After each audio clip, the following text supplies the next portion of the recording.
Cette vidéo vous permettra de mieux comprendre et de mieux arrondir les nombres.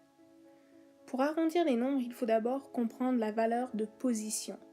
Arrondir, c'est trouver la valeur de position la plus près.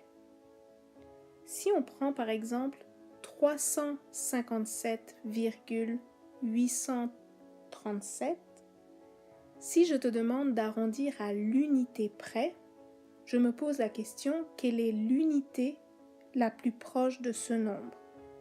Dans le nombre 357, l'unité est le nombre 7.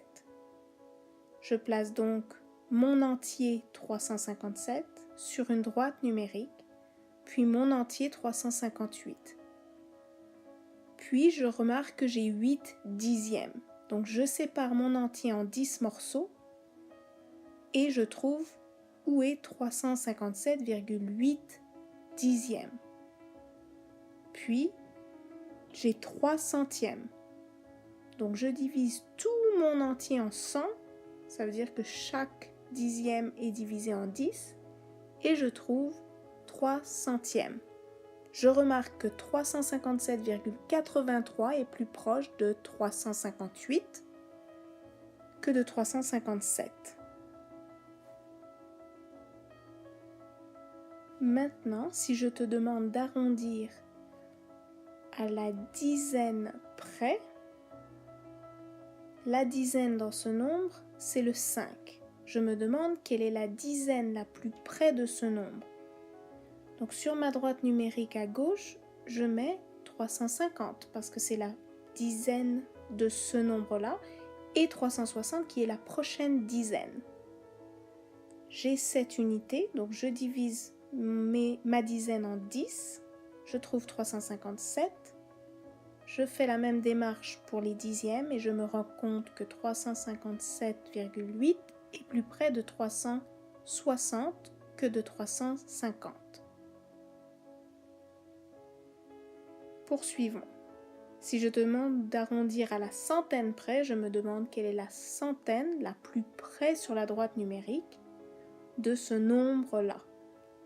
Donc ma première centaine, c'est la centaine 300. Puis la prochaine centaine, c'est 400.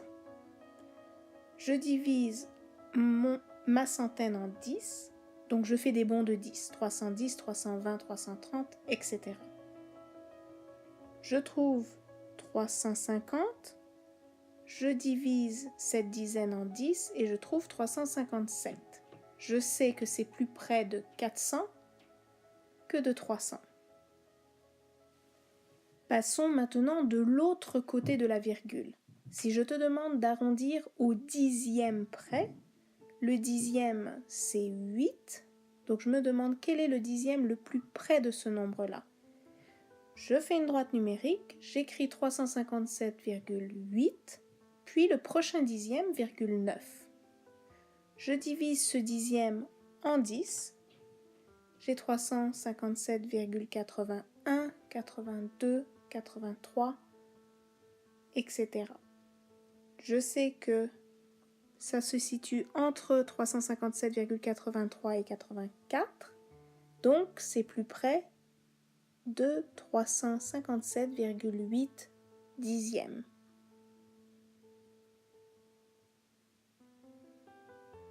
Si on arrondit au centième près, je me demande quel est le centième le plus près de ce nombre-là. À gauche, je place 357,83 pour 3 centièmes, puis le prochain centième, c'est 4. Je divise mon centième en 10 pour placer mes millièmes. 831, 832, etc. jusqu'à 837, et je me rends compte que mon nombre est plus près de 357,84.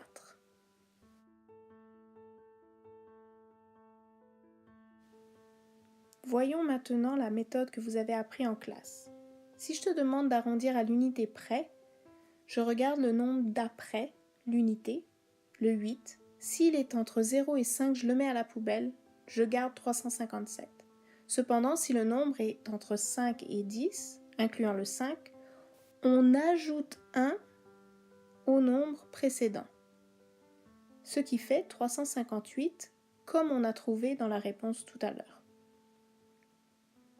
Même chose si je te demande d'arrondir à la dizaine près, je souligne le 5 qui est la dizaine, je regarde le 7, il est entre 5 et 10, donc j'ajoute 1, 360. Si j'arrondis à la centaine près, je souligne la centaine, le 3, je regarde le nombre d'après, le 5, il est entre 5 et 10, incluant le 5, donc j'ajoute 1, ce qui donne 400. Si j'arrondis au dixième près, même démarche. Je souligne mon dixième, 8. Je regarde le 3. Il est entre 0 et 5, donc je peux simplement m'en débarrasser et garder 357,8. Pour le centième près, même chose, sauf que là j'ajoute 1, ce qui me donne 357,84, comme nous l'avons fait tout à l'heure.